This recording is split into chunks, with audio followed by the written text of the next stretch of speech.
The Rocket Review is sponsored by Why Not Saloon. We're so pleased to have on the show award-winning singer, songwriter, multi-instrumentalist, Becky Buller. Becky, it's nice to have you on finally. Thanks, Eric. It's good to be here. I've been trying to get you on the show for like a year and a half, 2 years. I didn't realize that it had been that long. Because That's wonderful. I saw you perform with your band, the Becky Buller Band, on the Grand Ole Opry. And I was so wowed. I'm like going, I've got to find out who this is. And then it ends up now, this past May, you've got a brand new album out, Jubilee. Yes. Yeah. And this, and correct me if I'm wrong too, Becky, #1 on the Bluegrass Billboard charts coming out? Yes, it was #1 for the week of June 1st on the Billboard Bluegrass charts. That's huge. Yes, that's the first time that's happened to me. It's a first for the label that I'm on, Dark Shadow Recording, too. So we're pretty excited. I don't blame you. You know, I had such a fun time listening to this album. And, you know, as I told you when you first got here to the studio, probably some of my favorite songs, Woman, Jubilee, you know, Alone, Whale, but all of them are such great songs. And you and your band recorded this album basically as live over a day and a half? We did, yes. We recorded it live in a day and a half at the studio at Porches 9 in North Adams, Massachusetts. Right. The studio is part of the Massachusetts Museum of Contemporary Art Complex up there in North Adams. And the whole album actually is a song cycle. We'll get into that in a minute. But it was commissioned by the Fresh Grass Foundation, which is also part of Mass Mocha and all of that up in North Adams. Right. It was commissioned as a piece to be debuted at their 2023 Bentonville, Arkansas Festival. So I had, from the time that they called me to the festival, to write this, you know, composed through piece of music. And how incredible! Yeah, I was sweating it a little bit. Well, of course, I had to say yes, but then I was like, I've never done this before. What am I going to write about? What a great work too, you know. And certainly, I've enjoyed all of your past music and albums and everything you've created, Becky. But to me, also, it's kind of an emotional roller coaster, you know, and I think that that has to be nice to share with other people. Like you and I were talking, you know, during the pandemic time, and certainly all of us, you know, struggling with our mental health, you know, at that time, and being alone in houses. But it's like,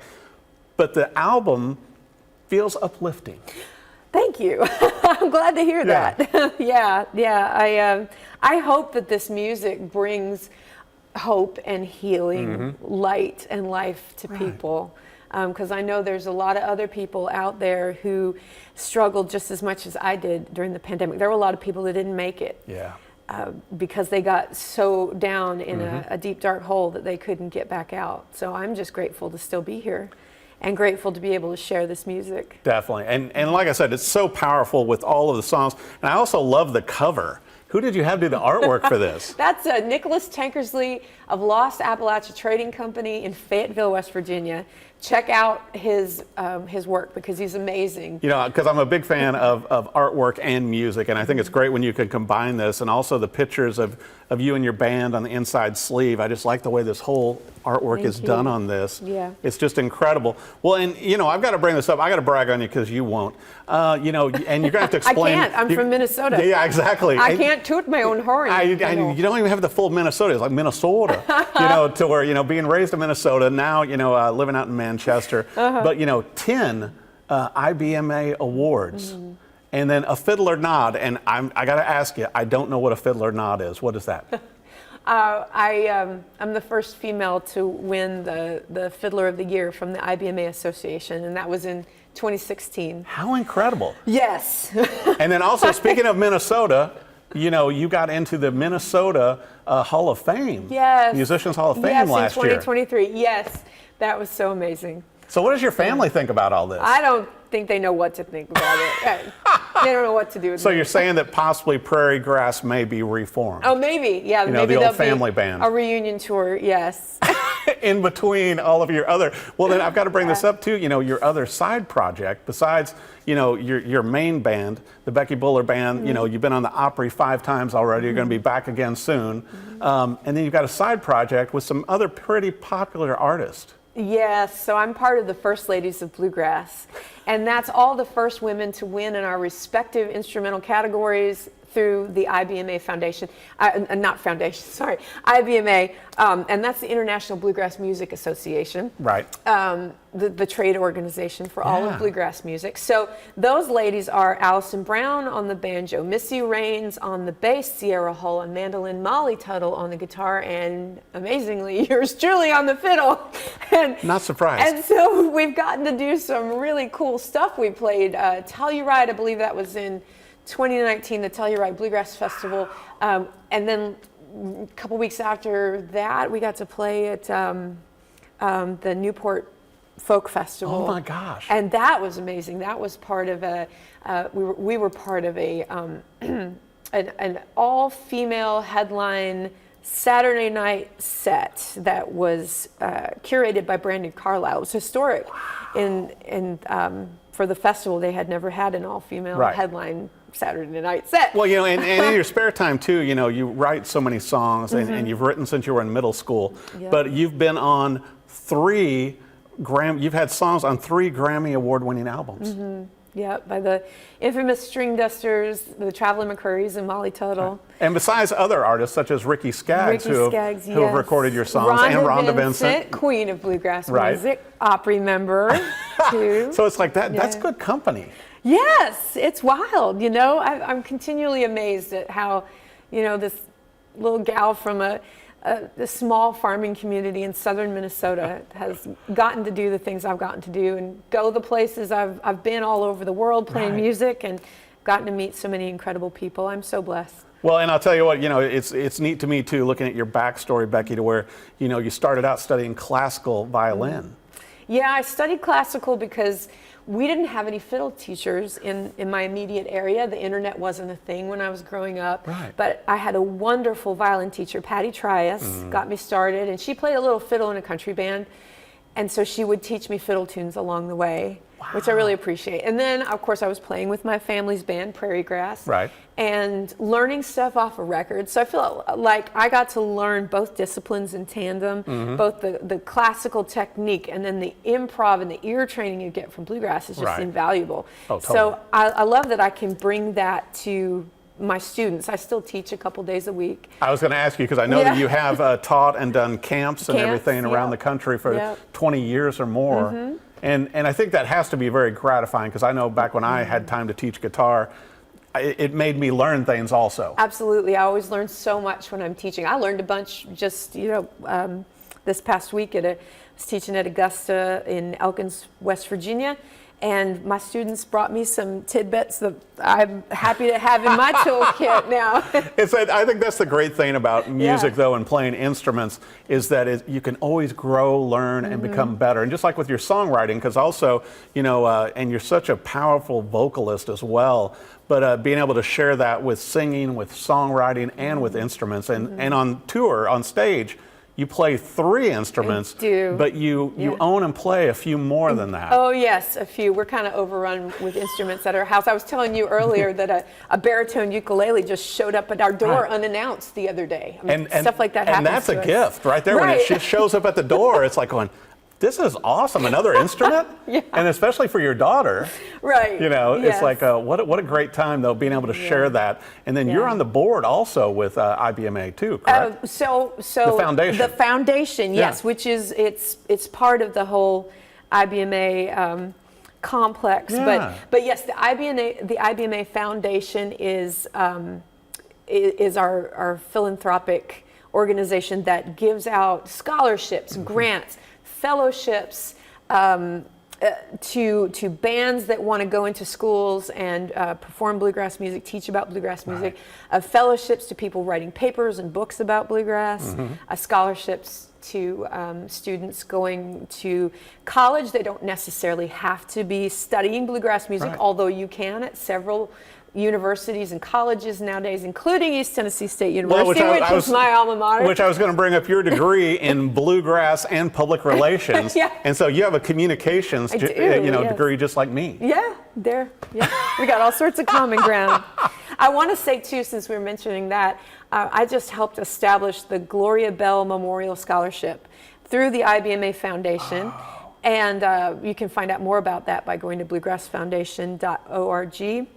But Gloria Bell was really the first female side person that was touring around and making her living playing bluegrass music in bands, and she wasn't part of the family. She wasn't billed as part of the family. Wow.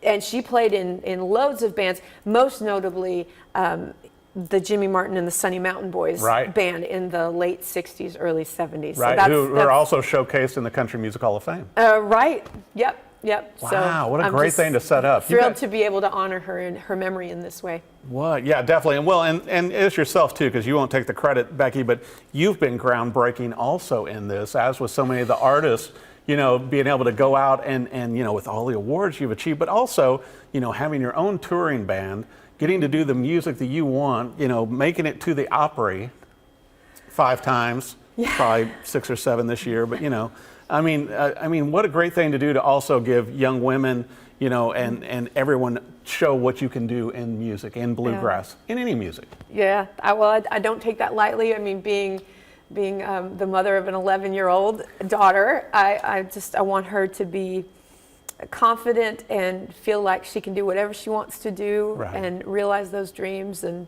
teach her to work hard toward those dreams. And so you could end up backing her up as she goes on a ukulele tour. Right. Yeah. Ukulele's very in this season. Oh, it's always in. Yeah. I've been trying. I'm learning at home. I've got them like they're scattered around the house. You know, it's like they don't pop up at my front door like your house, but I mean. Right.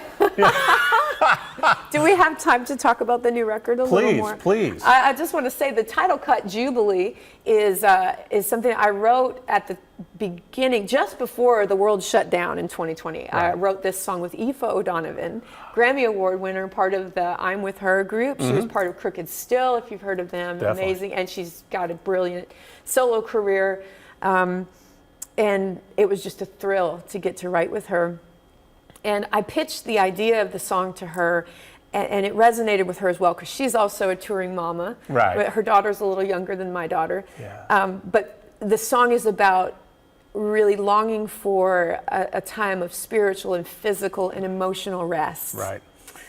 And then fast forward to late 2022, when I was given this beautiful gift, you know, of being asked to do the commission to be performed at the Freshgrass Festival. Right. I asked Aoife if it was okay if the song Jubilee was the seed that I planted to cultivate the rest of this song cycle. So it and from that point, the rest of the album just pretty much it grew pretty fast. Right. And I think Jubilee is the one that, you know, of all the songs on here, you know, really struck a chord with me. You know, I think that, you know, I could relate to it, and it's just, it comes across as so honest and heartfelt.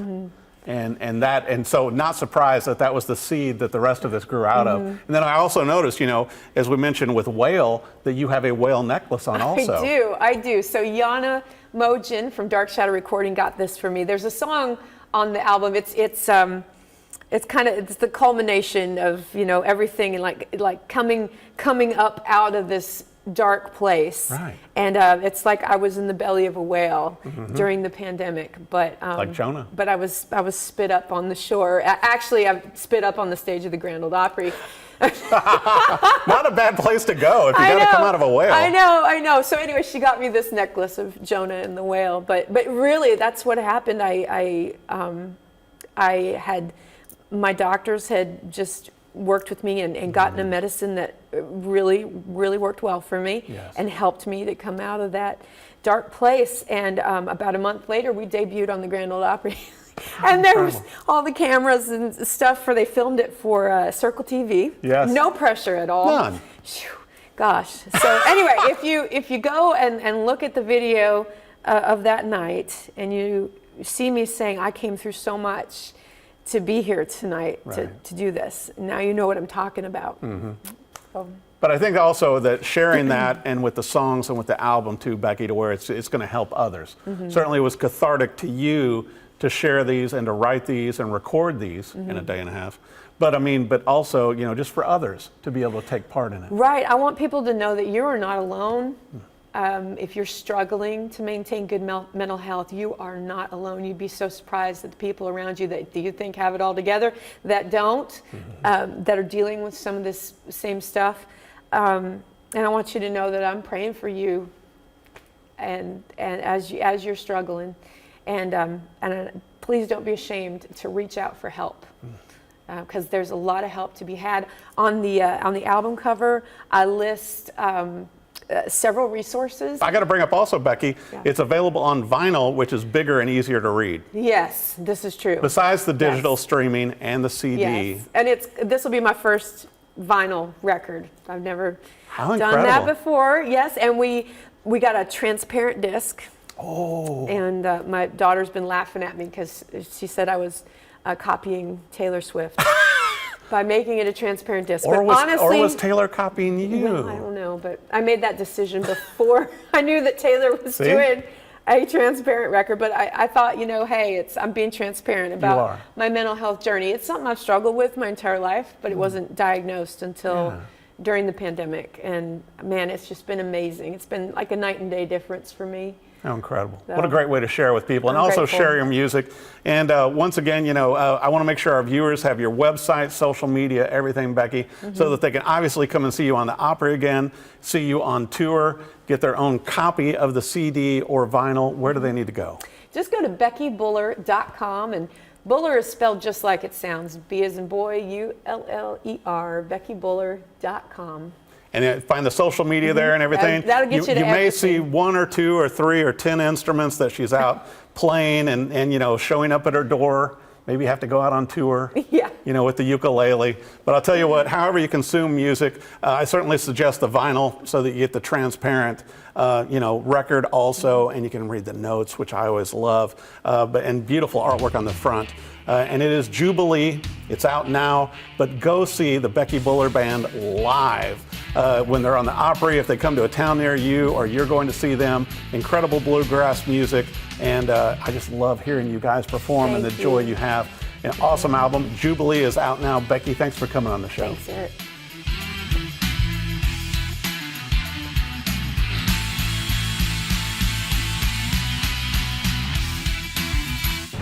The Rocket Review is sponsored by Why Not Saloon.